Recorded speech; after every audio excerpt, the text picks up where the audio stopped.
let's move on to the last topic of the panel, and we're going to be talking about our flying fullbacks in Pedro Porro and Destiny Udogie. I'm already seeing some smiles on the faces of Adam and David, willing to get their teeth stuck into this one. We'll start with you again, Adam, on this one. And the question is, do we have the best fullback pairing in the Premier League at the moment? That was literally what I was going to start with. We have. Of course we have. Absolutely. I don't care what anyone says. When it comes to individual quality, it's very difficult to make a case that anybody on the right wing back at the moment is better than Trent Alexander-Arnold. He's having an absolute blinder, phenomenal. Although he's not playing in the traditional right back or right wing back role, he's very much kind of he's given a lot more freedom to play into that midfield. But the dude is just on another level. He is on another level. And you could make an argument for different individual players. You could have your top four on either side, but in terms of like which team has the greatest pairing, which team has the most solid left wing back and right wing back, there's no argument. Tottenham, like Porro and Udogie, are absolute ballers. They're outstanding. The contributions that they're making, the way that they're able to play, I think that they've taken to the strategy and to the philosophy of Ange Postecoglou's better than practically anybody else in the team. Like you see the exact way that they were able to adapt to what he wanted to do, very, very quick, and knowing their roles, contributing not only to the defense but to the creativity. They're absolutely outstanding. You can scarcely fault them. Yes, that Udogie's a little bit rough around the edges because of his age, and he's made some of those mistakes that have contributed to getting yellow cards and getting sent off and that. But that's that's just age, and he will mature. He'll be able to dust that off. Porro's defensive capabilities have grown and grown and grown over the last number of weeks, and so I don't think that you could. That there is no argument to be made that there's another team that has two outstanding, like practically, elite fullbacks. I just don't think that the case can be made for any other team in the league.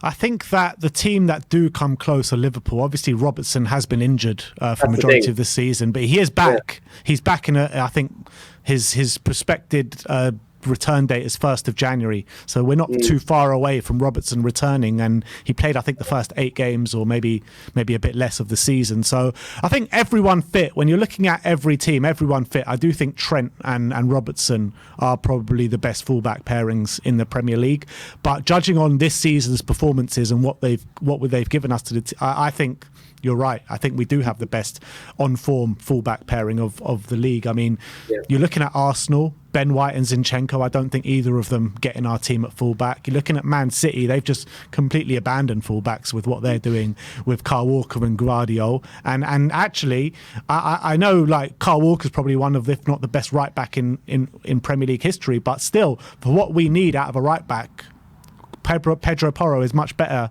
for what we need than Kyle Walker is, in my opinion. So you're looking at all the top teams in the league, and I think we do have the best kind of on-form fullbacks, if not quality-wise as well. When you take longevity as well, because like those Pedro Porro and Destiny Udogie is so young, whereas Trent is quite young, but Robertson's getting on. Robertson's 29, and he's definitely he's losing a step. He's not quite the player that he was. I don't think he's at his best. Yes. You can still make the argument that Robertson and Trent are way up there in terms of their ability as fullbacks and their pairing, but they are on the downturn. Robinson is not. I think Trent is at the height of his powers, but Robertson isn't, and he's only going to slow down, if you ask me. So even in terms of longevity, we've got more going on for us in terms of where are we going to be in the next 4 years. They will have to replace Robertson. We won't have to replace anybody. Yeah, but here and now, right now, quality-wise, I do think Trent and Robertson are probably the best fullback pairing in the Premier League. But David, where's your head at with it? Have we got the best fullbacks in the league? We have the best fullbacks in the league. First of all, they need to remake Bend It Like Beckham and call it Bend It Like Porro. Absolutely unbelievable in terms of the quality that guy possesses in his right boot. When you actually look at the stats in terms of contributions going forward between Trent and Pedro Porro, Pedro Porro's only 1 or 2 off since January of, off the numbers that Trent Alexander-Arnold is producing. But because his name isn't Trent Alexander-Arnold, people don't sort of spout or wax lyricals about him. And plus, because he wears a Tottenham jersey. When you ask me, is Pedro Porro better defensively? Well, Trent hasn't adapted defensively at right back. Pedro Porro has. And look, you speak about a player that was written off, by the fan base. He was written off come the end of last season. He ain't good enough, too small, gets bullied, this, that, and the other. But what the guy has, what no one else really looked into, is when the times got tough, he knuckled down and worked even harder. Whereas other players at this football club haven't done that in years gone by. You've seen stuff going up on his Instagram reels of him throwing medicine balls around the place and stuff like that. Constantly working, constantly looking to improve, and stuff like that. So for me, I'd actually argue, is he as good or better than Trent Alexander-Arnold, considering he can defend and is putting up the same numbers as him going forward. When you go over to the left-hand side, no one skinned Edozie this season. Absolutely nobody. The guy can defend. He doesn't need help either. When Davies played out there a couple of times, Van de Ven had to go out there and help him out. Edozie doesn't need that. Doesn't need any help whatsoever. Just give me that ball and try and take it off me, because all you're going to see is my name and number on the back, so get used to it. And he just absolutely darts through the middle of that field, and he helps going forward. And I was absolutely buzzing for the big dog to get his goal at the weekend, and the contract that I think the gem and the caliber player we've got in our hands. Make no mistake about it, that contract ain't to give Destiny Edozie more money. We don't want to do that at this football club. It's to protect the value of him, so that when clubs do come calling, all of a sudden he's gone from 50 million up to 100 million. That's why we've given him that new contract to sort of tie him down here and stuff like that. But he's been absolutely superb. He does it all, Edozie. Defending, going forward. Robertson's coming to the end of his career, starting to slow down a bit. Edozie's only getting going. So I'd actually argue we have the best fullbacks in the league. I would say Udogie has struggled in a couple of games this season, but the good thing about Udogie is he learns in game very quickly and kind of improves his performance massively throughout the game. I mean, that Arsenal game springs to mind massively. I think he came under so much pressure in the opening 20-30 minutes of that game, and he did get skinned a few times, not going to lie. But he ended that game one of the best players on the football pitch. And so that just shows what a good player he is and how quickly he can adapt and how quickly he can learn throughout the game. And I also would say, since that sending off at Chelsea, he hasn't been kind of the same Udogie as we have seen in the first 10 games of the season. But I do think, and obviously that back pass against West Ham was absolutely terrible. But the game on the weekend as well was back to the old Udogie that we did see the first 10 games as it was for Bissouma. So I definitely take your point on Udogie, and he definitely is one of the most informed left backs in the Premier League this season. But what are you thinking, Sim, as a massive Trent fan? Yeah, look, what I want to say about our fullbacks is I absolutely love how they've both got two different skill sets, but they kind of really complement each other. Like, you got Porro, who's, Trent-like in terms of unbelievable passing range, unbelievable technique. He's got a brilliant shot on him. He's got, I think he's probably the best player when it comes to when we're trying to progress the play from build-up. You give the ball to Porro, he always seems to find a solution when passing out the back, and a really good solution at that. And when you get into the final third, he's actually probably one of our most creative players. I think the stats bear it out in terms of how he's able to create chances. His delivery from deep positions is absolutely amazing. And I think he's one of the best passers on the team, to be honest. That's how good Porro is. And, David said he doesn't think anyone skinned Udogie. I think you could probably say the same with Porro. I can't remember too many people who've skinned Porro either this season. I think defensively, he still gets tarnished with this defensive liability brush, which I think is very outdated. I think he's been really good defensively the whole season. He came in second game against Man United. I don't remember one game where I point to Porro. Porro's been perfect all season. I can't think of one game. I can't think of one game where Porro's been a defensive liability. And then you go over to Udogie, and he's just like a bit of a bulldozer, basically. He doesn't. He's not got the passing range of a Porro, but he'll basically progress the ball up the pitch with his pure physicality. He'll just take you on and just completely bully you and run through you, basically. That's what Udogie will do. And it's every bit as effective as Porro, but just in a completely different way. And I think just both these fullbacks have unbelievable skill sets, and they're the kind of the opposite of each other, but they both really complement each other really well. And I think they're both performing at such a high level, especially for their age. Really good consistency, and I think this season for sure they've both been the best this season. I think Robertson, to be honest, has been slowing down for the past couple of years. I don't think he's at the same level he was maybe 3 years ago. Still a top left back though. He's still a top left back. I don't think he's been playing to the level Udogie's been playing this season, to be honest, in my opinion. The thing is with Robertson, I think he did have a poor season last year, but I actually think he started the season this year probably better than he has been for the past couple of years. I think he's been good this season. Don't get me wrong. I think last season he was really poor, and he's maybe better than that. But I still think maybe 3 or 4 years ago he was much better. And I don't know what it is. Maybe he had more energy, but I just feel like this season he just hasn't been on that same level. Trent, I mean, look, people say he's not playing in the same, he's playing in an inverted role, but you can say the same with Porro. Porro's playing very central as well, and he's also playing in that inverted role, and he also plays quite central. So if you want to throw that at Trent, I guess you could throw it at Porro as well. I do think Porro's been better defensively than Trent for sure, but Trent, I think on the ball.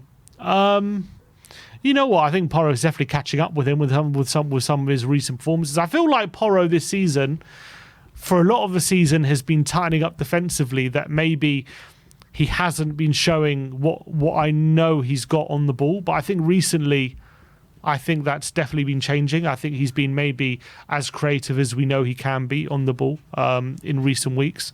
And I think when he's playing like he did on Sunday, he every bit as good as Trent, to be honest. And then you add into that defensively, he's probably better than Trent. Maybe you can say he's been better on form. I just think, but I think Trent, the difference between Porro and Trent is Trent's been a proper match winner for Liverpool, and he's come up with clutch moments. He's really, when Liverpool struggled, like they've actually looked to Trent to change the game. I don't think Porro's been on that level just yet, so I would say Trent's still a bit ahead of him, but Porro's definitely catching up with him. And as David said, in terms of goal contributions, Porro's right up there with him, absolutely. And I think in terms of the qualities and delivery, I think Trent's maybe a bit ahead of him, but Porro's not far off, and I think that's testament to how good Porro has been this season. So I just think as a pair on form, they probably have been the best to the season. I don't think anyone can really argue with that. I think they're both incredible. Based on everything you've just said regarding Porro's contributions to the team versus Trent, you wouldn't really be able to make an argument that like Trent it has instances where you go, holy, and then so like he's able to do specific things where you go, that is absolutely phenomenal. There's very few players in the world that could pull off what he just did. But overall, the contributions to the matches, yes, he's won them games in moments for sure. But then you look like the individual games. But across the board, when you look at goal contributions, they're not off each other. And again, as much as I do think Robertson is fantastic, I think Udogie's better. The fact that you have Trent Alexander-Arnold and Porro is so fairly, equally matched in respect to goal contributions, plus the fact that Porro is a better defender. Porro is definitely a better defender than Trent Alexander-Arnold. So goal contribution-wise, fairly similar, but Porro's a much, much better defender. And then Udogie is going from strength to strength, outperforming Robertson at the moment, and also he's going to continue to do so.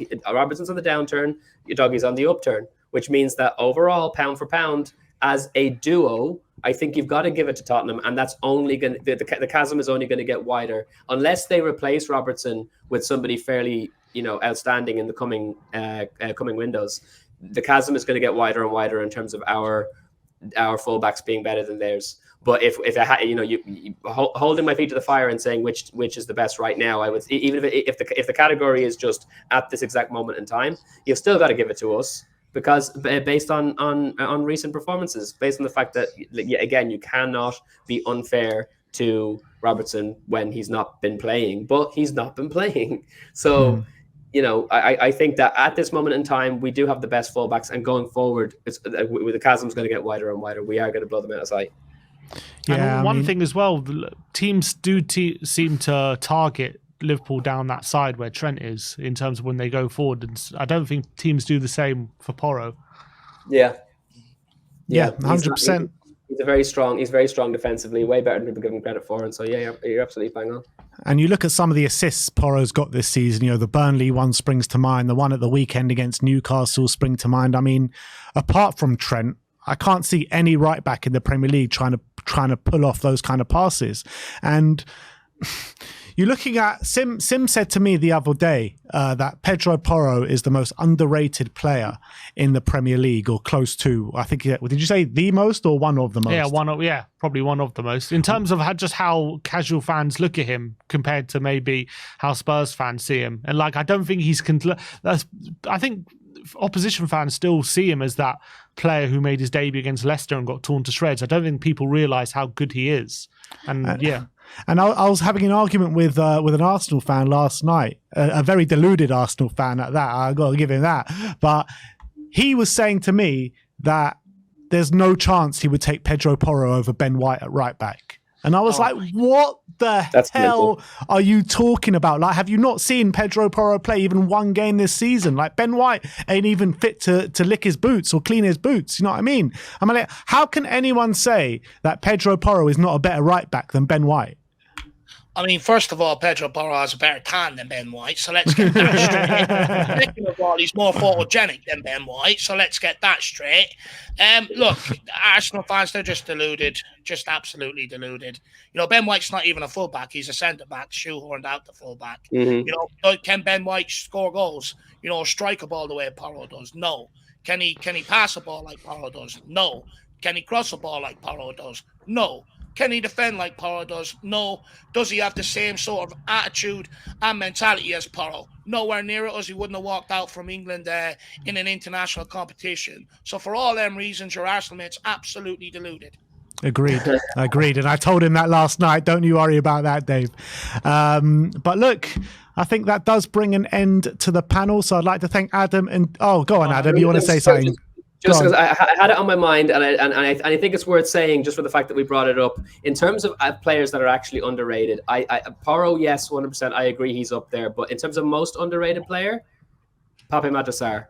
I think that dude is the most underrated player in the Premier League by a country mile. I don't think anyone realizes. I don't even think Spurs fans realize just how essential that guy is to our team performing at the level that we perform at our best. He is literally the pivot. He is pivotal, right? He is literally the pivot that connects every single aspect of our team together to make it run smoothly. He is the engine going forward. He never stops running. Him and Kulusevski never, ever, ever give up the ghost. It's like the gas tank it just seems like it's always full. He will get forward when he needs to. He gets back when he needs to. But again, it's one of those kind of unquantifiables. So I can't exactly tell you the details of the difference that he makes. But it's it obviously has to do with his dynamism. It's very much to do with his dynamism. He galvanizes the squad when he's in there. He is where he needs to be on the pitch at every single moment. Never stops running. Never stops giving it 100%. And I really do. Because you cannot qualify or quantify exactly what it is that he's doing for the team, but it's there. As Spurs fans, we know it's there, but I don't think that we appreciate just how essential he is for the squad to be fully harmonious. And then to that degree, if Spurs fans can't even see it, there is no way the rest of the neutrals and the other fans out there, they don't get just how much this guy is. Talk about the inflation of what players are valued at these days. Pape Matar is £100 million player. He is £100 million player in hiding, and I don't think that I'm mistaken in saying that. Adam, I would say that this weekend was evidence of that massively. We've missed him so much, and nobody even kind of said, we're missing Pape Matar. But when we saw him on that team at Newcastle and what he gave us, the balance in midfield, the energy levels in midfield, I think he lets Bissouma as well do what he needs to do in midfield and kind of unlocks Bissouma as well. But that brings the question, when Maddison, when Bentancur, when these players are back, what's our starting three midfield? That's it. It is. It's an amazing headache to have. Let's be fair. Yeah. It's an absolutely amazing headache to have. I think that given when you see Basuma and Sarr working together, how elite we look. Like we absolutely destroy teams when the two of them are playing together. And you see what happens to Basuma when Sarr gets removed. So I think that the two of them need to be in there. And then you can't. But if Matters is back and he's fully fit, you can't leave him out of the team. But then Kulusevski's not in the 10 anymore. It is a nightmare of a problem, but an excellent problem. Do you push Kulusevski back out onto the right again? Like, I don't know. It's mayhem, but in the greatest way possible. Absolutely. Dave, you want to finish off saying anything? I can see you're itching to say something. No, look, for me, I think the answer's simple. I think Bentancur, Sarr, and Maddison in that midfield. If you're talking about a balanced midfield, look, Basuma. No Basuma. Look, he started off the season on fire, but look, he's the sort of tempo setter of the game, and I know he picks up a lot of ball off the back line and progresses it forward and stuff like that. But that 30 minutes I've seen of Bentancur, he's been way more proactive in that role than what I did see from Basuma. And I think Basuma's lost an element to his game. You know, at the start of the season, he was picking up the ball, driving at players, you know, making runs into the box, stuff like that. I feel like when I watched him the last while, he just slows the game down completely, walking over, 5-yard pass, take it back, give it to the next guy. I mean, I'm not being funny, but we sold Harry Winks for that exact reason. I'm not saying he's as bad as Harry Winks, but he obviously needs to add a bit more to his game. In Liverpool, against Liverpool, you know, Postecoglou took him off because he was slowing it down, even though they were down to 9 men. Brought on Højbjerg, one quick pass into the forward line. We end up putting the ball in the box. We end up going and scoring a goal. So for me, you know, Basuma, it's up to Basuma to do a lot more to prove that he's better than a Bentancur and people like that to hold on to his position. Because right now, the last few weeks haven't been good enough. And he was starting to slow it down against Newcastle. Only Son got on the ball and went and ripped them apart. So for me, I think there's a lot more to do. I think Bentancur all around. I think he offers more of a goal threat, Bentancur. He's got a better passing range in terms of longer balls and stuff like that. So that's the argument I would make. Nothing against Basuma. I just want Dave, I am not having that Basuma Harry Winks comparison. I am not having that whatsoever. The only person that can make that comparison is this guy over here. That's the only person that can make that comparison. It's not so much a comparison, but it's the danger. He's in danger of falling into that role if he doesn't show a bit more to his game. Because I'm not being funny. I'm about 8 stone overweight. I could have done what he's done the past few weeks. Get on the ball, run it 5 yards. He was brilliant against Newcastle. To a certain degree. He was okay. I don't think he was excellent. He was much better than he has been in those weeks that you're talking about, and I think that Sarr does give him that extra protection that he did need, that he has needed in the maybe previous games. Mm-hmm. I'm not quite so sure on that. Well, I guess we'll have to agree to disagree unless Sim wants to chime in quickly before we end this. Have you seen Winks for Leicester this season? He is cooking. I'm just saying. Don't rule out.